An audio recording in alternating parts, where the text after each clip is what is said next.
Yo, hello guys, and welcome back. So we're just going to do a quick deck text standard results. Where the teammate has played this one again, which is a Rakdos deck as we would expect because of the fluent consistency and power level of this archetype in this current standard format. And this one was played in the recent MTG Lilo Store Championships at Pro Race Place.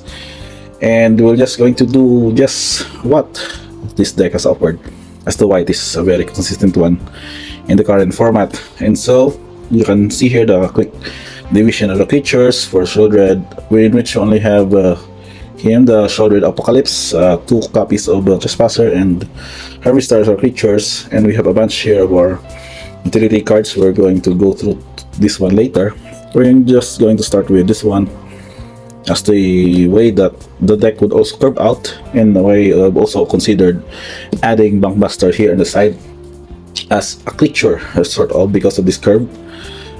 So basically, Bloodlight Harvester is very much what defines a typical Rakdos midrange, or you can even say this one could be used in a Rakdos control deck because of its power level that can creating blood tokens and using those one to kill off a creature depending on the number of those tokens, and those blood tokens would also be used later on as a fodder for discarding your cards and using those value to sort of thinning out those unnecessary cards from your hand and drawing more into them to your probably your better cards. And so with that 4 the 4 copies of those 2 drops, you can have this one, and it's then followed by Graveyard Trespasser. So given that it has been a 4 orbs copy before, it is now considered to be just only 2 because of course the need for the metagame that is shifting more of the Rakdos. And though there are versions wherein they have played the animation style, or those with even using cruelty of geeks to cheat out the Atraxa to the battlefield, I think Trespasser would have those use in order to define those let's say those deck strategies by removing those cards from your graveyards. So but we only have 2 copies in the main, as there are early situations here. Aside that, it is just proving to be a 3/3 with a good ward ability and can do some siphon effects from aggro decks, especially those that was killed by your spot removals, and you can use then Trespassers to take him out from the graveyard and have them lose life in that setup. And why again not as discards Bankbuster here? Because it's not only going to be that of a 2-drop in a say that can provide you with card advantage by card draws, but also it can be crewed for 3. So as you can notice, you can just basically curve out with a turn 2 Bankbuster, just say a turn 3 Harvester, but it's pretty much late, or a turn 3 Grave Trespasser. And if there are open attacks, you can say that your opponent is tapped out, you can just crew out Reckoner Bankbuster and do damage or force them to champ block in certain situations. So that is why 4 copies of this in the deck, then making sure that even those early copies can be removed by your opponent's upgrade, you can still have these other copies which can draw you cards, which also works well with Children and also can be crewed later on as a good attacker in this deck. So that's why it's 4 copies. So let's proceed again for Shieldred. We have 3 copies, which I think is a very consistent number in terms of drawing your cards, not only having to draw cards from your Fable, but also you can be able to curve out and have a turn for Shieldred in situations wherein your opponents might not have an answer for them. So for our next, for utility cards, again, these are divided into spot removals, discards, and of course Fable, the Mirror Breaker. So going first with the spot removals in the card draw in a say are discards, which is basically a bunch of these. You can check it. Go for the Throat, Cut Down, Evoke Despair is also a good spot removal, or it's spot removal in a way, with also gaining damage for lose life if your opponent can't sacrifice these certain requirements and draws your card. And of course, this is the new tech from the deck, the Light of the Night from Midnight Hunt, which can deal X damage to target if the creature is Planeswalker or creature, of course, it's damage +1. And then you can do the plus back, and works well with coming out with Chandra Hope's Beacon's passive ability. So also we have a copy of Upgrade in the main deck, and I think there are additional more on the sideboard.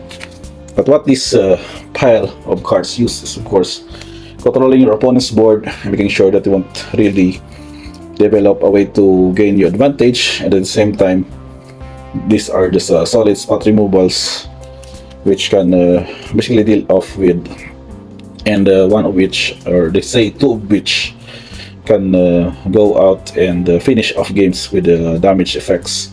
And of course, having this flashback would also mean that with the Chandra in play would really have very devastating results. And again, why they are favorable on this, and of course the duress cards.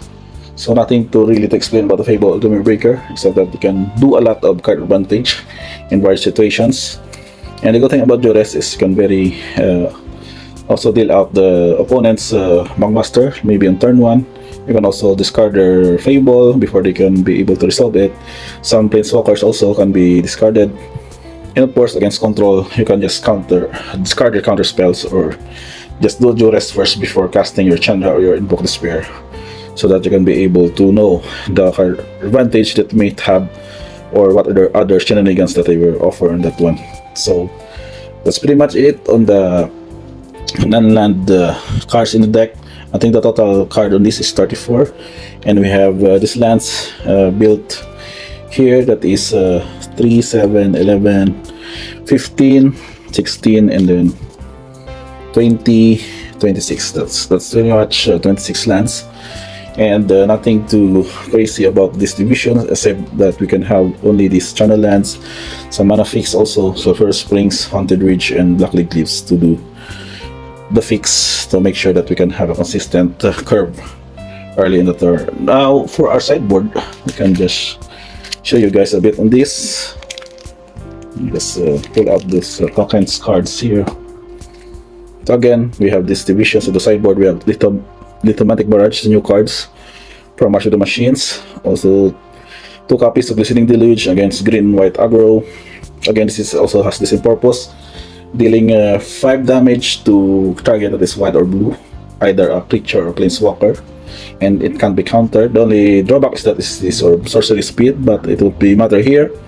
And then we also have additional cut down, 1 obliterating bolt, 1 soul transfer for solid exile effects, and also can return a creature or planeswalker card from the graveyard. We also have 2 copies of Diana of the Veil for another added discard effects and sacrifice effects. Upgrade also, and more of this duress 2 in the main, 2 in the sideboard, with a sort of a tech card.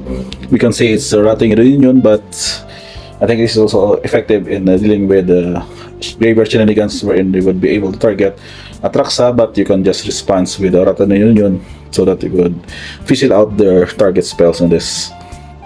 So last but not the least is the 2 copies of the Ratio Lash Transmogrant. This is just another creature threat against maybe for late game for Grixis, for Esper, and also for Rakdos Mirror Match, since they will be able to return this and would cost 4 less to activate if your opponent controls 4 or more than basics. So it's pretty much very basic on this sideboard plan. Just do the discard if your opponents are control or mid-range also, and use Liana of the Veil if they're or on the aggro of the green-white or any soldiers for main. You can use Glistening Deluge and more of the spot removals against other aggro, and for Reanimation again, not Reunion. So that's pretty much it. That's the deck tech for our Rakdos Midrange deck of the team's card pool, what was played. It was actually a finalist from the tournament, in which we were able to do a good read of the metagame, and was able to sort of go against it, but not basically playing probably the most safest deck to pilot in terms of power level in the current standard format. So I guess that's about it, guys. Thank you for checking this video. Do hope this like this deck tech, and if you do, just click on subscribe and notifications bell for future updates, instant updates of our uploads and future videos. Again, guys, thank you for checking this one, and see you on the next one.